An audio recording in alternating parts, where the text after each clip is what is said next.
Good morning students. तो आज हम क्लास नाइन्थ की सेकंड बुक मूवमेंट्स के फर्स्ट चैप्टर को डिस्कस करने जा रहे हैं। लास्ट टाइम हमने सेकंड बुक का जो फर्स्ट लेसन है, फर्स्ट और सेकंड लेसन उसको डिस्कस किया था। तो अब हम मूवमेंट्स बुक के फर्स्ट लेसन को डिस्कस करने जा रहे हैं। इसका की जो नेम है वो आपको अपने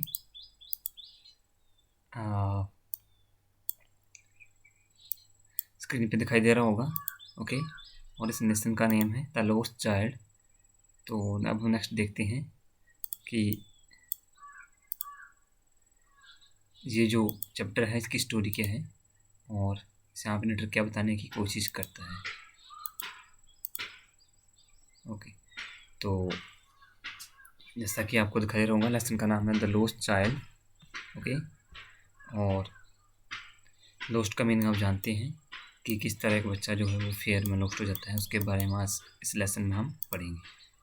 तो लेसन को हम स्टार्ट करते हैं। ओके, सो लेसन को मैं स्टार्ट करता हूँ। तो फर्स्टली यहाँ पे लिखा हुआ है, it was the festival of spring from the wintry shades of narrow lanes and alleys emerged a gaily clad humanity। Okay, so आगे बढ़ने से पहले जैसा कि हम जो यहाँ पे टफ वर्ड उनको एक बार चेक कर लेते हैं। ठीक है, सो सबसे पहले टफ वर्ड यहाँ पे है विंटरी। ओके, तो विंटरी का मीनिंग आप जानते हैं कि जो विंटर सीजन होता है यानी जो कोल्ड का सीजन होता है उसको हम क्या बोलते हैं, विंटरी। ओके, विंटर सीजन को हम क्या बोलेंगे, विंटरी। ओके, लेंस का मीनिंग है यहाँ पे, ये रहा वर्ड आपका लेंस। तो लेंस का मीनिंग है नैरो रोड, मीन्स जो तंग रोड होते हैं उनको हम क्या बोलेंगे, लेंस बोलेंगे। एंड एली, एली का मीन्स, एलीस का मीन है नैरो पाथवेज, मीन चलने के लिए जो तंग मार्ग होते हैं उनको भी हम क्या बोलते हैं, एलिस बोलते हैं। अमर्ज जो होता है अपियर होना, मीन्स सामने रिप्रेजेंट होना। ओके, और गेली का मीन है गैली, हैप्पी होना। ओके, और क्लैड का मीन है वेयरिंग, और ह्यूमैनिटी का मीनिंग है क्राउड। ओके ओके, सो अब हम देखते हैं यहाँ पे एक्सप्लेनेशन। तो स्टूडेंट्स ये जो लेसन है इसकी जो वर्डिंग है वो काफ़ी ज़्यादा टफ है, तो आप इनको साथ साथ में चेक करते रहना। ओके, सो अब हम देखते हैं। तो नेटर क्या बताने की कोशिश कर रहा है, नेटर क्या बोलता है कि स्प्रिंग का सीजन था और उस दिन क्या था, वहाँ पे उस गांव में फेस्टिवल था, और जो वेदर था वो काफ़ी ज़्यादा कोल्ड था और काफ़ी ज़्यादा लोग से वो रोड और जो वहाँ पे तंग मार्ग थे, तंग गलियाँ थी। ओके, वहाँ पे वो चल रहे थे। दे ऑल लुक्ड हैप्पी, और उस सभी सारे के सारे क्या थे, काफ़ी ज़्यादा हैप्पी वर्ड, हैप्पी दिखाई दे रहे थे। ओके, गैली का मीनिंग क्या होता है, हैप्पी। ओके, और देवर वेयरिंग गुड क्लोथ, और उन्होंने क्या थे, वो जो अच्छे क्लोथ्स थे वो पहने हुए थे, मीन्स उन्होंने अच्छी ड्रेसेस पहनी हुई थी। नेक्स्ट है यहाँ पे, some walked, some road on horses, other set being carried into a bamboo and bullock carts. Okay, one little boy ran between his father's legs, brimming over with life and laughter। तो brimming over का meaning होता है, यहाँ पे एक word आया, ये word. Okay, तो brimming over का मीनिंग है फुल ऑफ, मीन्स भरा हुआ। ठीक है, फुल ऑफ, FULL ऑफ। ठीक है, इसका मीनिंग क्या है, भरा हुआ। ओके, सो नेक्स्ट लेटर क्या बताता है कि जो कुछ लोग थे वो पैदल ही चल रहे थे। लिखा होगा some people walked some road on horse, और कुछ क्या थे, घोड़े पे बैठकर आ रहे थे। ओके, और some were being carried in platform while bamboos, और कुछ क्या थे, जो प्लेटफॉर्म बने थे बांस से उन पे बैठकर वो आ रहे थे। ठीक है, मीन्स जो गाड़ियाँ होती हैं जो कि बैम्बू से बनी होती है, शकड़ा गाड़ी, वहाँ उन पे बैठ के वो आ रहे थे। Okay, some were travelling in the bullock carts, और कुछ थे जो बैलगाड़ी पे बैठ के आ रहे थे। ठीक है, बुलॉक कार्ट्स का मीन क्या है, जो बैलगाड़ी होती हैं उनको हम बुलॉक कार्स बोलते हैं। तो नेक्स्ट ये कहते हैं कि एक one little boy ran between his father legs beaming over with life and laughter. तो नेक्स्ट लेटर बताता है कि एक पर्सन जो था वो अपने छोटे बच्चे के साथ उस फेयर में जा रहा था। Father was walking while the boy had to run की पेस विद हिज फादर। तो जो फादर था वो पैदल जा रहा था और जो उसका बेटा था वो अपने पिता के बराबर चलने के लिए कभी कभी क्या था, वो उसको गति तेजी से दौड़ना पड़ रहा था, ठीक है। मीन्स उसकी और उसके फादर की जो चलने की चाल थी उनमें काफ़ी ज़्यादा डिफरेंस था। अगर फादर चल रहा था अपनी सेम या यूजुअली तौर पे, तो जो उसका बेटा था उसको चलने के लिए, उसके बराबर होने के लिए दौड़ लगानी पड़ रही थी, ओके। और नेक्स्ट नेटर कहता है कि जो हाइट थी उस बच्चे की, वो अपने फादर की लेग्स के बराबर थी। देन वो नेक्स्ट कहता है narrator they the boy looked very happy, और ये जो लड़का था वो काफ़ी ज़्यादा खुश दिखाई दे रहा था, ओके। तो आपको लेसन की स्टोरी समझ में आ रही होगी कि इस पैसेज में क्या बताने की कोशिश की जा रही है, ओके। तो अब हम नेक्स्ट देखते हैं यहाँ पे कि नेक्स्ट जो है पैसेज में क्या है, ओके। जैसे कि आप पिक्चर में देख सकते हैं, यहाँ पे बताया गया है कि ये जो लड़का है ये वहाँ पे लेसन में रोस्ट हो गया था, okay. Okay, so next passage देखते हैं हम, ओके। सेकंड पैसेज है तो अब है यहाँ पे come child come called his parents and he lagged behind fascinated by the toys in the shops that line the way, okay. तो lagged behind का मीनिंग होता है पीछे रह जाना, ठीक है। lagged behind का मीनिंग क्या हो गया यहाँ पे, पीछे रह जाना। fascinated का मीनिंग होता है अट्रैक्ट होना या इम्प्रेस होना, okay. Shops that line the way means इस लाइन का मीनिंग है कि जो शॉप्स थी वो उसके रास्ते में थी, ओके। तो नेक्स्ट नेटर बनाने की कोशिश करता है कि ये जो लड़का था, छोटा वॉइस था, ये क्या था, जो वहाँ पे शॉप्स थी रास्ते में या रास्ते के साथ में, ओके, जैसे शॉप थी साइड में, तो उनको देख को काफ़ी ज़्यादा क्या था, इम्प्रेस हो रहा था। और his parents had repeatedly ask him to move forward, और उसके जो पेरेंट्स थे वो उसको बार बार कह रहे थे, बेटा कि तुम हमारे साथ चलो वरना तुम पीछे ही रह जाओगे, ओके। तो इसलिए ये कहा यहाँ पे उन्होंने come child come. Next, he hurried towards his parents, his feet obedient to their call, his eyes still lingering on the receding toys as he came to where they had stopped to wait for him. Okay, तो यहाँ तक हम check कर लेते हैं एक बार। Word heard का meaning होता है हरिड, ओके, जल्दी से, तेजी से करना कोई काम। लिंगरिंग ऑन, रिमेनिंग, ठीक है। लिंगरिंग ऑन का मीनिंग है यहाँ पे ये रहा वर्ड रिमेनिंग, यानी बचा हुआ, या कंटिन्यू टू सी, या बार बार चीज़ को देखना। Receding means going behind, okay, पीछे मुड़ना। सो आगे बढ़ते हैं। तो जब इसके जो ये जो लड़का है वो मिलने में बार बार दुकान को देखकर वो फैसिनेटेड हो रहा था, तो उसके पेरेंट्स को लगातार रिपीटेडली क्या कर रहे थे, उसको पुकार रहे थे कि तुम हमारे साथ चलो। तो the voice obediently and quickly walk towards his parents, तो बच्चा अपनी माँ बाप की जो आवाज़ है उसको क्या है, उनकी जो आज्ञा है उनको वो ओबेडेंट करता है और उनके साथ चल पड़ता है, उनकी तरफ चल पड़ता है। But he was looking at the toy in A shop that had gone bar, but उसकी जो नज़र थी अब भी उन खिलौनों की तरफ थी जो कि उसने पीछे दुकान में चलते हुए देखे थे, ओके। नेक्स्ट है यहाँ पे as he come to where they had stop to wait for him, he could not surprise the desire of his heart, even though he well knew the old cold stare of refusal in their eyes, okay। तो suppress का means होता है यहाँ पे, suppress means suppress करना का meaning होता है कंट्रोल, नियंत्रण। और स्टेयर का मीनिंग है स्टेयर मीन का मीन क्या करना है, घूरना, ओके।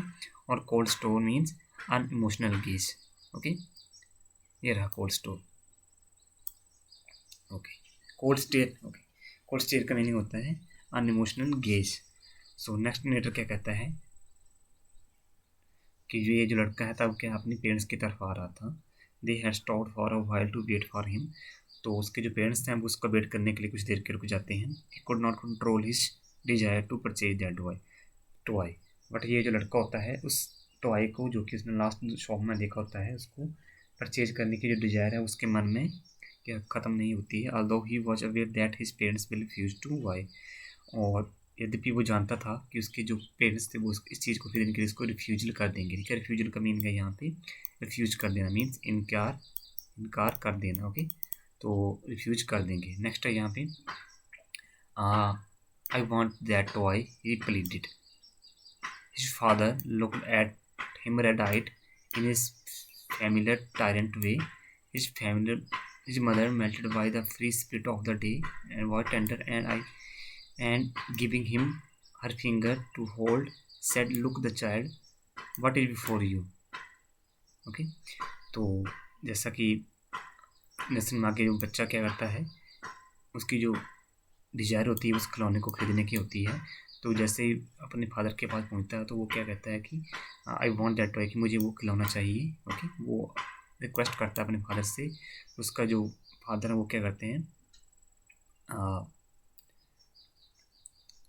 उसको उसकी तरफ वो रेड आइड देखते हैं, मीन्स वो गुस्से में उसकी तरफ देखते हैं। ओके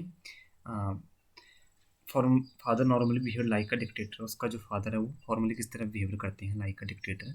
बट तभी क्या होता है, उसकी जो मदर है वो अपनी जो फिंगर उसकी तरफ करके वो बोलती है, लुक चाइल्ड, कि बेटा यहाँ देखो, व्हाट इज बिफोर, कि आपके सामने क्या है। ओके सो मीन्स कहने का मतलब है कि उसकी जो मदर थी वो उसका अट्रैक्शन को डिस्ट्रैक्ट करने की कोशिश कर रही थी, ताकि बच्चा क्या करे, बार बार जो टॉय खरीदने की डिजायर ना करे या जिद ना करे, तभी उसका ध्यान वो कन्वर्ट करने के लिए ऐसा कहती है। तो उस तरफ क्या होता है, it was a flowering mustard fields pale like melting gold as it swept across miles and miles of even land. Okay so swept across का मीन स्प्रेड अक्रॉस। ओके यहाँ पे एक वर्ड आया स्वेप्ट अक्रॉस, मीन्स चारों तरफ फैला हुआ। Okay और even land means plain land, समतल भूमि। ओके इवन लैंड का मीन क्या है, समतल भूमि। तो उसकी माँ उसके बेटे को इशारा करती है कि बेटा तुम कहाँ देखो, look in the field yellow flowers had grown on the crop of mustard, कि जो क्रॉप है मस्टर्ड की वहाँ पे क्या है, उस पे फसल पे येलो फ्लावर आ गए हैं। It look as if gold has been melted and poured on a large area. और नेक्स्ट होता है कि मानो ऐसा है कि किसी ने कि जो गोल्ड है उसको क्या कर दिया, पोर्ड कर दिया, मीन्स उड़ेल दिया है, कहाँ पे, इस सारे के सारे लैंड में या एरिया में। The area of field was fairly plain, ये जो खेत थे काफ़ी ज़्यादा समतल थे, खुले थे या समतल थे। It did not have much undulation और स्लोप, इनमें क्या था, किसी तरह की कोई भी स्लोप्स नहीं थी, मीन्स ये क्या थे, बराबर थे, इक्वल थे। ओके और नेक्स्ट है यहाँ पे हम चेक करते हैं, a group of dragonflies were bustling about on their gaudy purple wings, intercepting the flight of a lone black bee or butterfly in search of sweetness from the flowers। Okay तो dragon fly का mean आप जानते हैं क्या होती है, dragon fly is a type of insect, means एक insect होते हैं। ठीक है और बस्टलिंग अबाउट मीन्स मूविंग करना। ओके ये हम मीन्स इधर उधर घूमना। ओके और गौडी का मीन है ऑफ डार्क कलर, मीन गहरे रंग की होना। ओके और इंटरसेप्टिंग का मीनिंग को क्या होता है, क्रॉसिंग करना। तो अब मैं आपको यहाँ पे वर्ड फिर से एक बार बता देता हूँ। ड्रैगन फ्लाई का मीन क्या होता है, एक तरह के इंसेक्ट है। ओके और बस्टलिंग अराउंड का मीन है मूव करना, गौडी का मीन है डार्क कलर, गहरे रंग का होना, और इंटरसेप्टिंग का मीन है क्रॉसिंग करना, मीन्स क्रॉस करना। ओके सो तो नेक्स्ट नेटर बताता है कि ये जो ग्रुप होता है ड्रैगन फ्लाई का वाज मूविंग अराउंड, किस मस्टर्ड फील्ड पे जो ड्रैगन फ्लाइज का ग्रुप होता है वो वहाँ पे मूव कर रहा होता है। Their wings were of dark purple colour, और उनके जो विंग्स थे वो डार्क पर्पल कलर के थे। Many times they cross the path of we और butterfly, we and butterfly had come to the field in search of sweetness of flower. तो यहाँ पे खेत में क्या थे, जो वी और बटरफ्लाई थे वो कि यहाँ पे खेतों में उड़ रहे थे, किस लिए, या सर्च कर रहे थे स्वीटनेस ऑफ फ्लावर, की उनको क्या हो, जो स्वीटनेस होती है फ्लावर की वो मिल सके। ओके नेक्स्ट है the child followed them in the air with his gaze till one of would still its wings and rest. He would try to catch it, but it would be going fluttering, flapping up into the air. When he had almost caught in his hands, then his mother gave a cautionary call, "Come, child, come, come on the footpath." Okay तो आगे देखते हैं lesson में क्या होता है। Okay तो अभी ये जो बच्चा है वो ड्रैगन फ्लाइज की तरफ देखता है। ओके जो कि कहाँ पे उड़ रही थी, हवा में उड़ रही थी। He continue to follow these till one of them set somewhere. तो अब क्या बच्चा क्या करता है, इन बटरफ्लाइज को पकड़ने की कोशिश करता है और तब तक पकड़ने की कोशिश करता है कि जब तक ये किसी जगह पे बैठ ना जाए। ओके, तो क्या हो रहा था कि ये जो बटरफ्लाइज हैं ये एक जगह से उठकर दूसरी जगह पे जा रही थी और बच्चा उनको क्या था, लगातार फॉलो कर रहा था। ओके, इस वो उनको पकड़ने की कोशिश कर रहा था। But he could not catch any, परंतु वो किसी भी बटरफ्लाई को या इंसेक्ट को नहीं पकड़ पाया। They would again move in to the air before call. जब भी ये जो बच्चा था उस बटरफ्लाई की तरफ पहुंचता तो वो बटरफ्लाई फिर से क्या थी, उड़ जाती थी। Okay, probably he moved on the road while trying to catch a dragonfly, so his mother advised him to walk on footpath only. तो क्या उस दौरान वो जब इन बटरफ्लाइज को फॉलो कर रहा था, उनको पकड़ रहा था, तो इस दौरान वो कहाँ पे रोड के मिडिल में पहुंच जाता है। तो उसकी जो मदर है उसको एडवाइस देती है कि वो कहाँ पे चले, जो फुटपाथ बना हुआ on the side of road उसको उस पर चले। ओके ओके, सो ये लेसन था 9th क्लास का जो कि हमने पढ़ा। बाकी का लेसन हम कल पढ़ेंगे। ओके, आज के लिए इतना काफ़ी है। आई होप आपको लेसन की जो बेसिक स्टोरी है वो क्लियर हो गई होगी।